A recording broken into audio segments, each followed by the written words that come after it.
All right. Hello. Happy Wednesday, everyone. This is Laura of Enerstructa, and welcome to our Wednesday talk about healthy homes and home performance. So far, we have covered heating systems for your space heating and water heating. Last week, we talked about ventilation.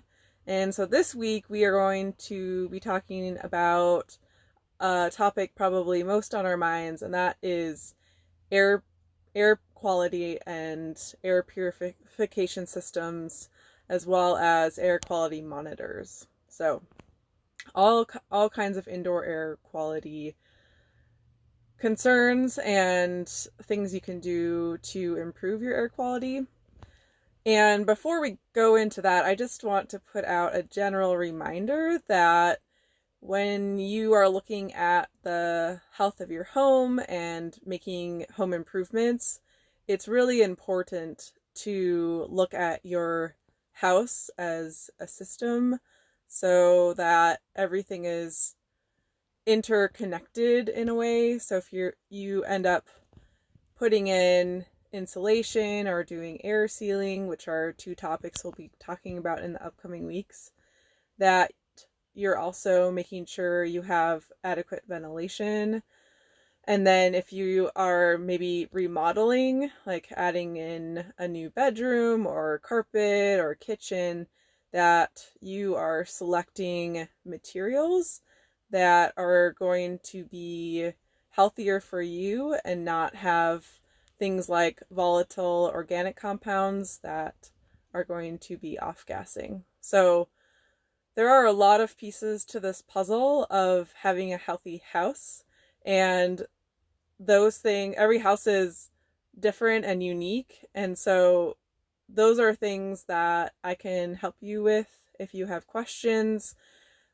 Talking to you at this time virtually, we can set up a video and do a home walkthrough, or just have a phone consultation to help you figure out how to make your home more healthy and comfortable while you are spending more time there. So yeah, from there, let's talk about air purifiers and what those are. So air purifiers are products on the market that can help clean the air in your home. So they can do this in different ways, and there's a lot of different products out there. So before you invest in one, definitely do your research. I don't know any one specific product that I can recommend in general, because again, every house is unique and the needs are unique of the occupants and people who are living there. So generally, when you are looking for a system, you want to see what kind of filtration it has. So some of these can be standalone units, or some of them can be integrated into your ducted heating and cooling systems. So I'm just gonna look at my notes real quick. So one type of filtration system has a HEPA filter, and so that filters out to a certain size of particle in the air. There also are air purifiers that use ionizers. There are electrostatic purifiers. There are ones that use activated carbon, and also UV light as air sanitizers.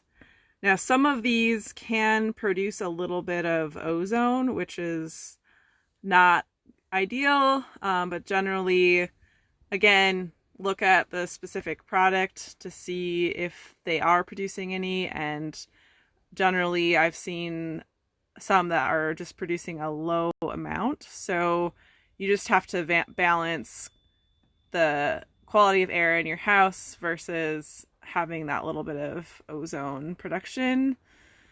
So all those purifiers, they work in different ways.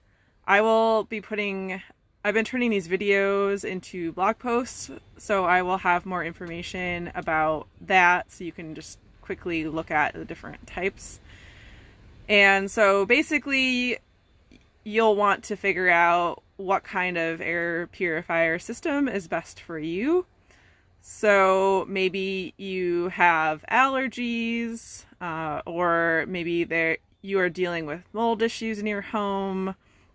And really, things like mold, it's best to work on solving that issue instead of just trying to filter it out. So it's like there are all these products on the market that are like air fresheners and, the things we hang in our car to make, they have those fake smells, and they're just actually adding more pollutants to the environment versus trying to actually clean the air, because we are just masking the smells. So, I lost my train of thought for a second. So, yeah, so you have to figure out what things are of most concern to you. Generally, there's dust in homes, and sometimes vacuuming, depending on the type of vacuum, it can just end up moving the dust around more instead of capturing it. And so there are vacuums that have the HEPA filters in them as well. So especially if you are working on doing a remodeling project and you have lead paint, for example, and or maybe you don't know if you have lead paint, but you live in an older house, like early to mid 1900s or older than that, it's possible that there is lead in one of the layers of paint, and any work that you do, you should definitely wear your personal protective equipment and then use a vacuum with a HEPA filter to clean up the dust so you're not spreading it around the house. And so one other thing I just want to kind of go back and say too is that there are more studies being done that show that it can be called like sick building syndrome, but it's been shown that houses can make people sick if there are indoor air contaminants there and you're spending a lot more time there, such as like now, so we're all at home. So it's possible that, we breathe out carbon dioxide. We have maybe mechanical systems that are putting out like if they're gas, carbon monoxide in the air. And so those are things that we're putting into the air. We also might have pets that maybe they are indoor and outdoor, or even just indoor, they have dander. Again, there's dust that builds up. So there are a lot of different indoor air contaminants that are not healthy for us to be around as much. There are also things like the time of the year, not right now, but as we turn to summer and then late summer when it's fire season, then we'll have some more outdoor contaminants like smoke to think about filtering out. So when you're looking for an air purifier system, just think about the different factors of contaminants that you might want to filter out. And then try to see which of those things you might be able to actually eliminate from your home. Like carpeting is one thing in a lot of people's homes. People like it because it's comfortable, but it really traps a lot of that dust and different contaminants. And new carpeting has a lot of those VOCs, or volatile organic compounds, that off gas, that sort of new house smell that you can smell when you either replace your carpet or buy a new home. That's actually not a smell you want to have in your home. So yeah, I think that's it for that part. But yeah, just trying to get rid of those things. So getting rid of the VOCs and any materials that you're bringing into your home, and any things that are happening, like if there are mold issues, looking at the sources of potential water leaks, or like we talked about last week, if your ventilation system is exhausting into an attic space or a wall cavity or something that's creating a moisture problem. I think we're going to talk about air sealing next week and why that's important, but that can also be, air leaks can also be a source for mold and moisture issues inside or around the conditioned space of the house. And yeah, okay, so yeah, air purifiers and then air quality monitors. So air quality monitors are going to be able to track different things. These are sort of new products on the market. So kind of like smart thermostats, there are more and more smart thermostats being developed as we are seeing that this technology makes your heating and cooling system more efficient and just more user interactive, because we can control it from our smartphones, either while we're in the house or remotely. And so these indoor air quality monitors can help track the different contaminants in your home. So it can track, you might have a smoke alarm and you might have a carbon monoxide detector already in your house, especially the carbon monoxide if you have any kind of combustion appliances, or like a fireplace, wood stove, gas furnace, gas water heater. So hopefully if you don't already have a carbon monoxide detector, that you have one. Or you can get one of these air quality monitors that maybe includes carbon monoxide. Maybe it also tracks for mold and dust and other VOCs, as well as radon gas. So there are some areas that have a higher likelihood of radon gas coming through the ground.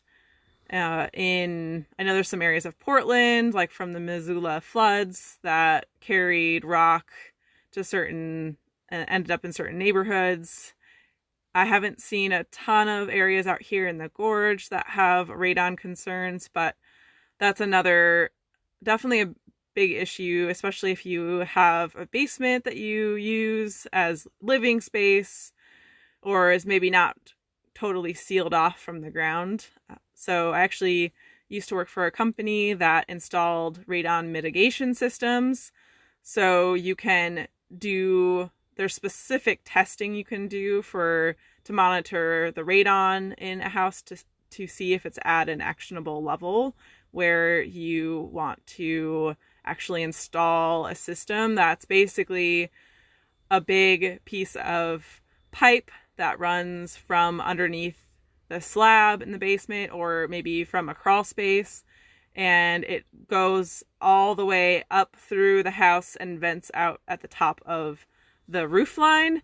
And it also includes a fan to help pull that air from the ground up and out. And so it's helping reduce that pressure against the house that might be pulling in the radon gas.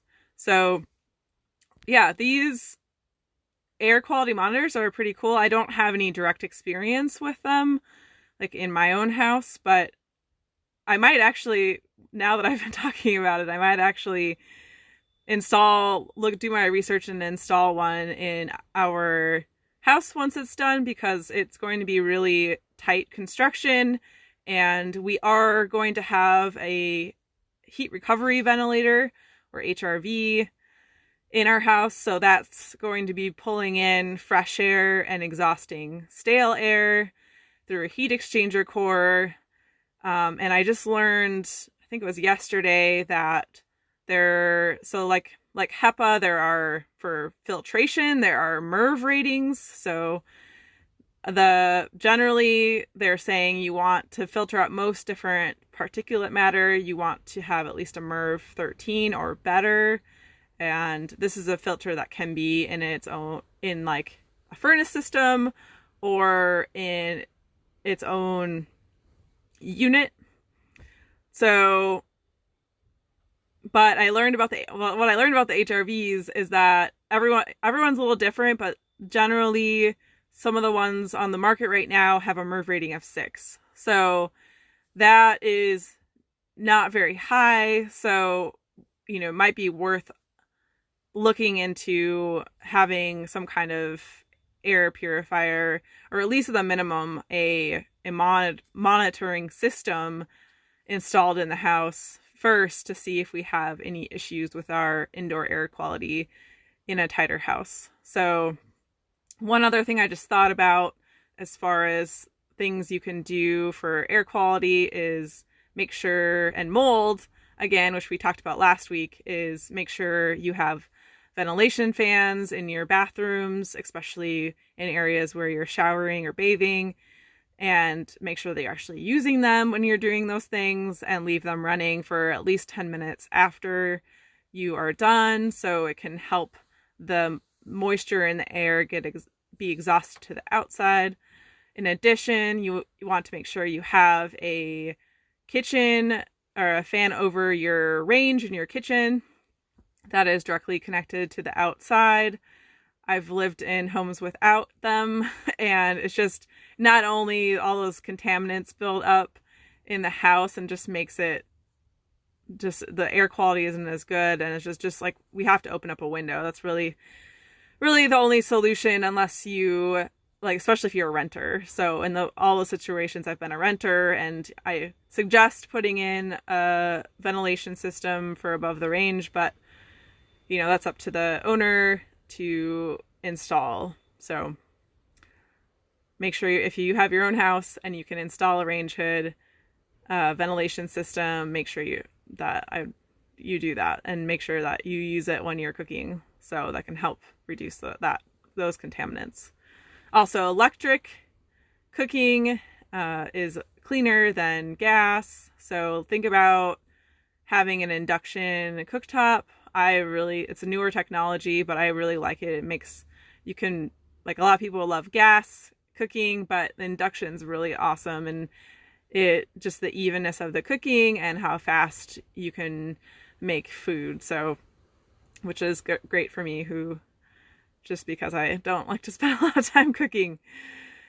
So yeah, check out my blog. I'm going to be posting this video as a blog post and to YouTube, and then in the next week or so. And I will have just some more typed information as well. There are a lot of products that are being developed right now in this air quality space. So I'm sure, do your research and figure out what it makes the most sense for you and what you might be able to get locally. Another good resource could be your local heating, ventilation, air conditioning contractor or HVAC contractor. So they might be able to talk to you a little bit more. I actually reached out to one of our local companies, and they have shared with me some of the information about specific products that they are recommending to clients for air purification. So, okay, I think that's it for now. Thank you.